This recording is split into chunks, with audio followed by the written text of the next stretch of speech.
A Facebook post about a restaurant employee doing disgusting things to customers' foods and drinks at this local Starbucks goes viral.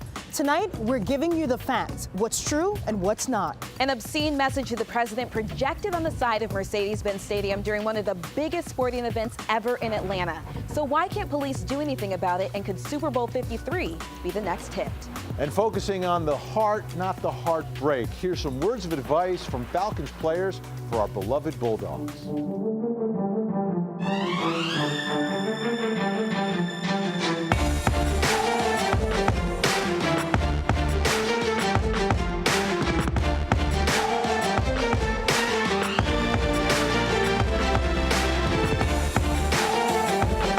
Just the thought of someone messing with your food or drink is enough to make most people lose their appetite. So you can imagine the damage this Facebook post has caused, claiming to be from a black Starbucks barista in Metro Atlanta, boasting about putting bodily fluids and animal feces in white customers' food and drinks. The post is not only vile, it's also viral. It's been shared thousands of times, with the comments ranging from disgust to calls for justice. But is the post even real? Faith Abube set out to verify the facts. And Faith, what have you been able to find out about the person who supposedly posted all of this?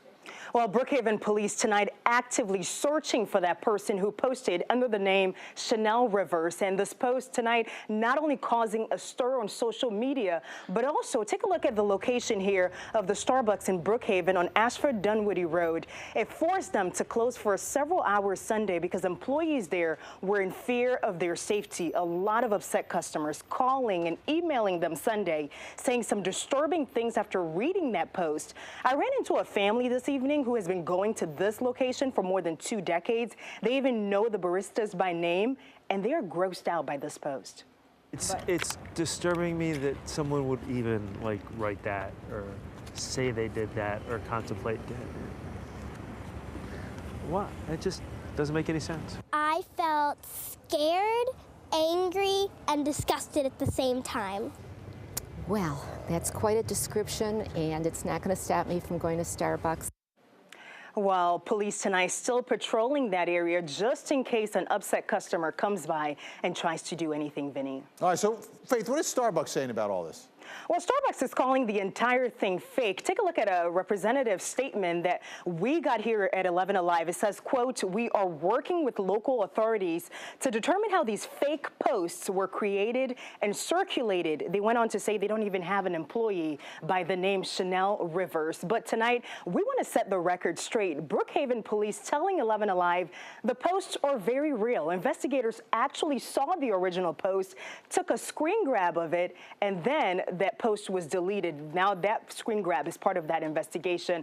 So they know the post is real. What they're trying to determine is whether the disgusting things described in that post actually happened to people's foods. So Faith, Starbucks is denying this is a legit worker, but on our Facebook page, you got people like Gary are skeptical, pointing out the person could have used a fake name. So what are police saying? Well, police say at this point anything is possible. They know somebody posted this. So who is that person? They plan to give us more information about that investigation sometime between tomorrow and Monday. And Vinny, I should mention, we used our journalistic tools here at 11 Alive to look up the name Chanel Rivers. And in our investigation, in our research, we found no one in the state of Georgia with that spelling of the name. So police have a lot of work to do tonight. All right, thanks so much, Faith. And you know what? This is not the first time a fake news post or fake post has created or caused real harm here. Back in 2016, pre-election conspiracy theorists claimed that Hillary Clinton was connected to a Washington pizza restaurant harboring a child sex ring. Well, that claim, false, but one man took it very seriously, opening up fire inside the restaurant in an apparent effort to save the children. And a BuzzFeed News analyst back in 2016 found the top-performing fake election news stories on Facebook generated more engagement than the top stories from 19 major news outlets combined. So how do businesses and campaigns go about damage control in these situations where people truly believe a fake claim? Well, we asked brand management expert Dave Johnson with Strategic Vision PR for his take on all this. Damage is done if it's late in the game. If the company is proactive, if they're following all mentions of themselves on social media, they get out there, they call it a lie, they denounce it for what it is, they can win the game. And while corporations like Starbucks already have teams in place to deal with this type of thing, David says small businesses can really be impacted by negative posts since so much of their reputation is based on what people are saying online. Another big story breaking tonight. It's being shared all over social media. Fugitive couple from Michigan now under arrest here in Georgia, accused of killing a 4-year-old girl. Thousands online have been following the manhunt for Candace Diaz and Brad Fields after Gabrielle Barrett died on New Year's Day from severe burns. That manhunt finally came to an end today when the couple was taken into custody in Lake Park, just south of Valdosta. It was one of the biggest nights yet for the city of Atlanta and for our shiny new Mercedes-Benz Stadium. Hundreds of thousands of fans pouring into downtown for the National College Football Championship, even President Trump flying in for the big game. So naturally, we wanted to make a splash showing off our city. But is this how we do it? You probably saw this image all over social media during the game. Someone projected a vulgar message for President Trump on the side of the stadium.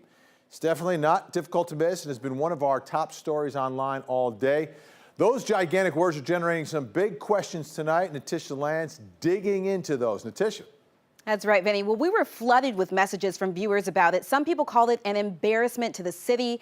Others called it childish and disrespectful, while others applauded the messages. And many of you, like Joyce, want to know what is being done about it. So to answer your question directly, Joyce, nothing is being done. Atlanta police say this projection didn't break any laws. They consulted with the Fulton County District Attorney's Office about possible charges, but since there was no physical damage to the building, police say bringing criminal charges at this point would be very limited. And Natisha, do police know who's behind this whole thing? You know, they do, Vinny. And actually, this belongs to the Atlanta chapter of the Democratic Socialists of America. They are taking credit for it. The group has 30,000 members and chapters all over the world. So what were they trying to accomplish? That is what viewer Oliver Black wants to know on our Facebook page. And I tried to talk to this group on camera, but they refused. And they referred me to this press release that they sent to 11 Alive late last night, calling the projections a message to Donald Trump, a statement of their anger and disgust to the Trump administration. And it's not clear if the president saw those projections, but if he did, he didn't mention it on his Twitter account. And this is not the first time this group has pulled something like this off. In November of 2016, the same projections were splashed across Midtown's Crowne Plaza Hotel. Here's what the chair of that group, Milton Tambor, had to say about it at that time. What should be explained is it's not about the word, it's about the intent and the meaning. Why are people angry? Why are people so upset about the election? So the national championship is loosely being called a test run for the city for the Super Bowl, but it could also be a test run for this group before stepping onto an even bigger stage or using an even bigger building to get their message across. And it seems like at this point, Vinny, there's not anything anyone can do to stop them from doing it. All right. Thanks so much, Natisha. Appreciate it. All right. And where are we going now, folks? So I'm a lawyer. You may or may not know that. But the bottom line here, and everyone's wondering why weren't there charges brought? Why is it? Well, the bottom line to all of this is if there was no damage and no threat to the President of the United States, there was no crime. Now, whether or not there's any civil action that could be brought by Mercedes-Benz, that's another question. Right now, though, time for our speed feed. At least 13 people are dead and rescuers are still searching for survivors trapped by devastating mudslides. And that begins our speed feed. Heavy downpours in Southern California sent mud and heavy rocks tumbling onto homes below, sweeping away cars and anything else in their path. And one of the reasons these mudslides are so bad in the last few months, wildfires. Those wildfires destroyed vegetation in the area, which left the hillsides exposed. Overnight, buildings were wrenched from the foundations, trapping people in the rushing tide of debris. I looked over at the river and the trees are just coming down, choo, choo, choo. And we ran into the house, and right then the boulders busted through our house. Got some dramatic video here showing the rescuers pulling a teenage girl from a collapsed home where she was trapped for more than 6 hours. Authorities say dozens of people were hurt and several others are still missing tonight. The two teenagers accused of planning a Columbine-style attack at Etowah High School are expected back in court tomorrow. Alfred Dupree and Victoria McCurley are accused of targeting 6 people, 5 of them students, 1 a teacher. They were all on a kill list. And And according to the indictments, they plan to use homemade explosives to blow up the building. And just in, we've learned the man shot by Atlanta police during a SWAT standoff last month has died. The Fulton County Medical Examiner confirms the 34-year-old Altman Hall died today. He was previously in stable condition at Grady. On December 28th, APD was called out about a disturbance at a home on Linkwood Road. Hall told the officers there that he had a gun, but he refused to come out. He was then shot. Well, look who's talking.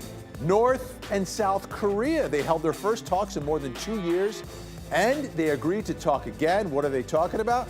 Trying to ease some of that animosity along their shared border. And the exclamation point to everything, North Korea now sending a delegation of officials, athletes, and journalists to next month's Winter Olympics in Pyeongchang, South Korea, which of course you can watch right here on 11 Alive. Former White House Chief Strategist Steve Bannon is stepping down as Executive Chairman of Breitbart News Network. Now, this isn't totally unexpected after his recent very public, very explosive comments about his former boss, Donald Trump. While Bannon is leaving the conservative news organization just days after expressing regret for comments he made in Michael Wolff's book, Fire and Fury Inside the Trump White House.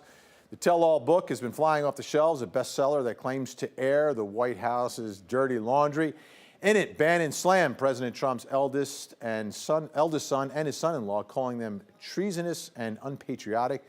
That drew a furious response from the president, who nicknamed Bannon Sloppy Steve and suggested Bannon lost his mind after losing his White House position.